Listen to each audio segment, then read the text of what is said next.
Welcome to Cost Saver Conversations. I'm Angela, and I ask the practical questions so you can quickly understand what matters. Today, I'm joined by Assad. Hi, Angela. We are unpacking Companies House Network Checker, how to uncover hidden business connections before you sign a contract today, and tying it back to the wider cost saver ecosystem, including practical calculators and checklists so you can turn insights into action quickly. Just a heads up before we dive in, we are your synthetic hosts. We are great with numbers, but as AI, we can sometimes be confidently wrong. Think of us as the digital versions of your most knowledgeable, slightly caffeinated friends. Exactly. Treat this chat as a smart estimate only, not as professional financial guidance. Always check important details with official sources or a qualified expert before making any big decisions. Right. So, Assad, I've been reading about this company's house thing, and honestly, I had no idea you could just look up all this stuff about businesses.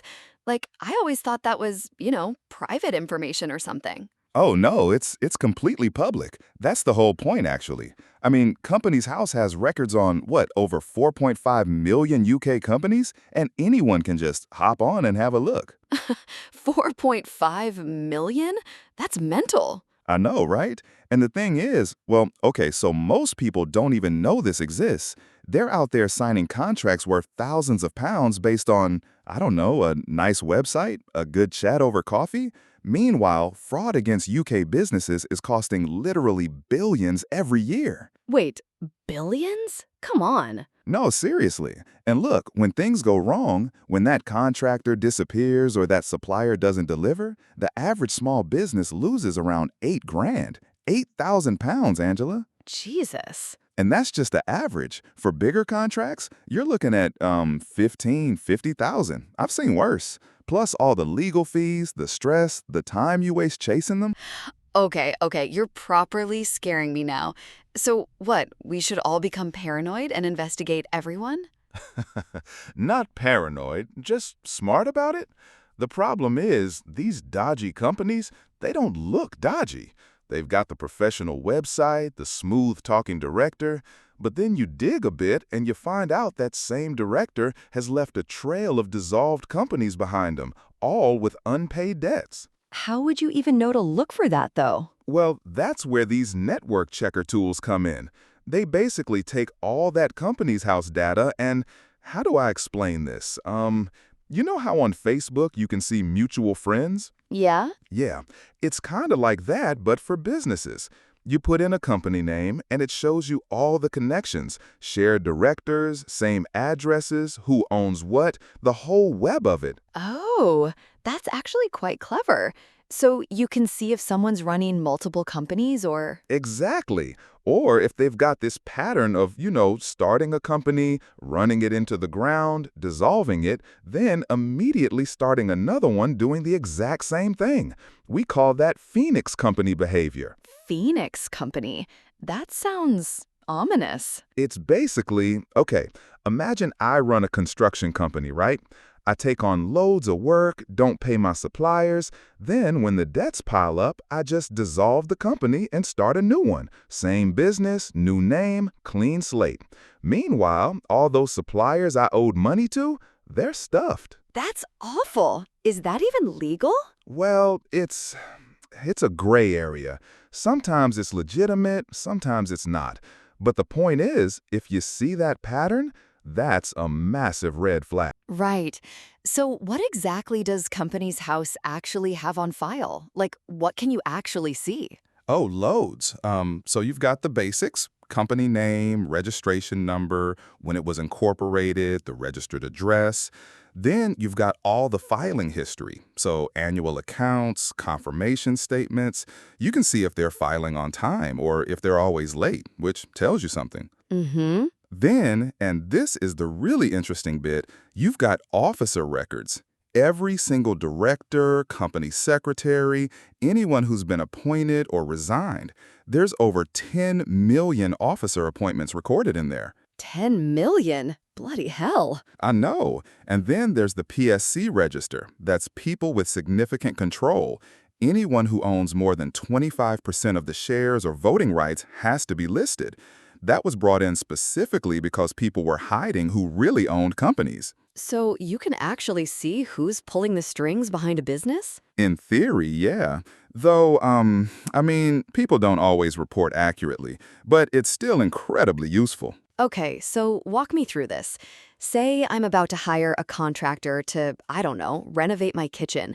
How would I actually use one of these network checker things? Right. So first thing, always get their company registration number. Don't just search by name Why not? because names can be changed, duplicated, spelled wrong, but that registration number, that's permanent and unique. So you get that number, you plug it into the network checker, and within literally seconds, it pulls up everything. Seconds? Yeah, what would take you hours of manual searching on the company's house website, the tool does instantly.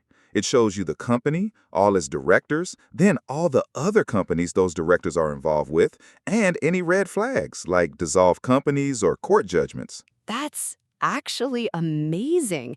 Have you got any real examples of this working? Like someone actually dodging a bullet? Oh, I've got a great one. So there was this property developer, Sarah, up in Birmingham. She was about to sign a $45,000 contract with a building contractor. Everything looked good. Professional website, positive reviews. The director seemed really knowledgeable when they met. Uh-huh. But she decided to run a quick check first. And within minutes, I mean literally minutes, she finds out this director had been associated with 4 other construction companies over the past 6 years. Okay, that's not necessarily bad though, is it? Well, no, except 3 of those companies had been dissolved. 2 of them had outstanding county court judgments totaling, get this, over $67,000 in unpaid supplier invoices. Oh my God. But wait, it gets worse. The current company, the one she was about to hire, it had only been incorporated 8 months earlier, immediately after the previous company was dissolved. Classic Phoenix. Exactly. Textbook case. So Sarah walks away, finds another contractor with a clean 10-year history, gets her project done, no drama. That 15-minute check probably saved her at least 23 grand, plus months of legal nightmares. 15 minutes to save 23,000 pounds? That's insane. I mean, when you put it like that, yeah. So, what are the main things people should be looking out for? Like the big red flags? Right, so shared directorships is a big one. If someone's sitting on the boards of like 10 or 15 companies, that's worth looking into. Why? Maybe they're just really busy. Maybe. But if half those companies have gone bust, leaving debts behind, or if the director's been disqualified, different story, right? Fair point. Then you've got circular ownership structures. Company A owns Company B, which owns Company C, which somehow owns part of Company A. It's deliberately confusing, meant to hide who's really in control. That sounds dodgy as hell. It can be. Oh, and shared registered addresses. Now, that alone isn't suspicious. Lots of small businesses use the same accountant's address or whatever. But combine it with shared directors and a history of dissolutions, yeah, that's interesting. What about conflicts of interest, like in tendering and stuff? Oh, that's huge. Imagine someone's awarding a contract, and it turns out they're a director of the company winning it, or their spouse is. These network checks reveal that stuff immediately. God, I bet that happens more than people think. You'd be surprised. Or maybe you wouldn't. Okay, so what mistakes do people make when they're trying to do these checks? Because I feel like even if you're trying to be careful, you could miss stuff. Yeah, absolutely. The biggest one, only checking the company you're dealing with directly. But if that company is a subsidiary of something bigger, you need to check the parent company too. The subsidiary might look fine while the parent is about to collapse. Oh, I wouldn't have thought of that. Most people don't. Another mistake is ignoring dissolved companies in someone's history.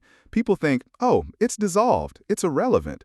But actually, was it voluntary? Were creditors paid? Was a new company started immediately after? Those details matter. Right, the circumstances. Exactly. And honestly, a lot of people don't even check the PSC register. They look at directors, but not at who actually owns and controls the company. That register exists for a reason. Beneficial ownership used to be way too easy to hide. So you could have someone pulling all the strings who doesn't even appear as a director? Yep, they might control everything through nominees or holding companies, but they should still appear as a PSC. If that register looks incomplete or weird, big red flag. This is all it's a lot to think about. Will the company know I'm checking up on them? No, that's the beauty of it. It's all publicly available data, there's no notification system, your search is completely private. Oh, good, because I'd feel a bit sneaky. You shouldn't. This is literally what Companies House is for. It's about transparency. And honestly, professional businesses expect you to do due diligence. If someone gets offended that you're checking them out, that tells you everything you need to know. That's actually a really good point. The ones who have nothing to hide won't mind at all. They'll probably be impressed you're being thorough. How long does all this actually take, though? Because it sounds like it could be quite time-consuming. That's the thing. It's really not. A basic network check? 5–10 minutes tops. Even if you're being super thorough, going through everything, you're looking at maybe half an hour. Half an hour? Maximum. Compare that to the weeks or months you'd spend dealing with a contractor who's done a runner or chasing unpaid invoices through the courts. Yeah, when you put it like that, it's just one of those things, isn't it? A bit of prevention. Exactly. And look, you don't need to become paranoid about it. Just make it part of your process. Before you sign anything significant, take those 10 minutes. Check the company number, run it through a network checker, look for the obvious red flags. And if you find something dodgy but you're not quite sure what it means, Trust your gut. Honestly, if something looks off, it probably is. You can always ask the company directly, "Hey, I noticed you were a director of this other company that was dissolved. What happened there?" Their response will be very telling. they might just have a perfectly reasonable explanation. They might, and that's fine.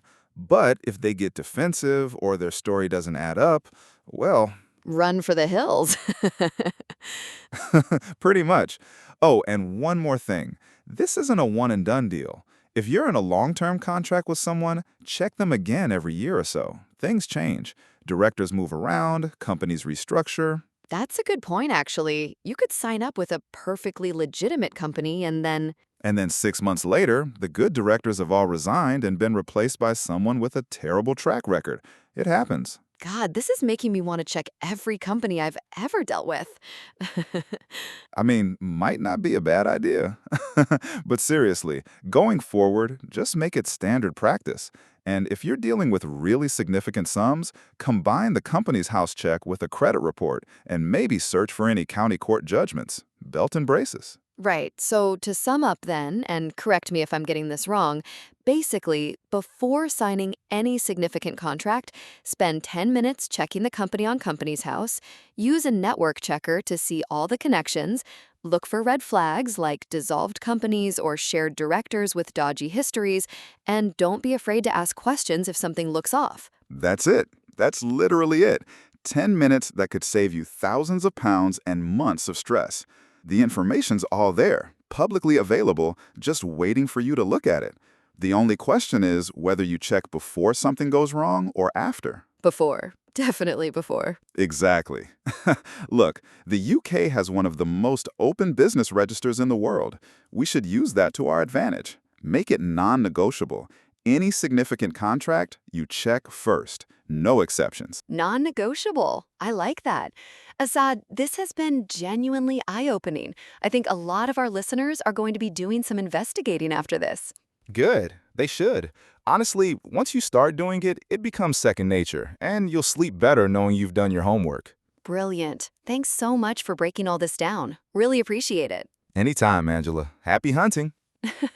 Quick side note, this guide connects with other cost-saver blogs, especially free ways to slash your energy bills this winter, home insulation ROI, types, costs, and payback periods, and how weather predictions can slash your energy bills. Exactly. And reading those together gives you a fuller picture of safety, energy costs, and long-term affordability before you choose a postcode. Primary sources used here include Companies House, About Companies House, and Companies House Annual Report and Accounts 2022-2023, so you can verify the data yourself and stay evidence-led. That wraps this cost-saver conversation with Angela and Assad.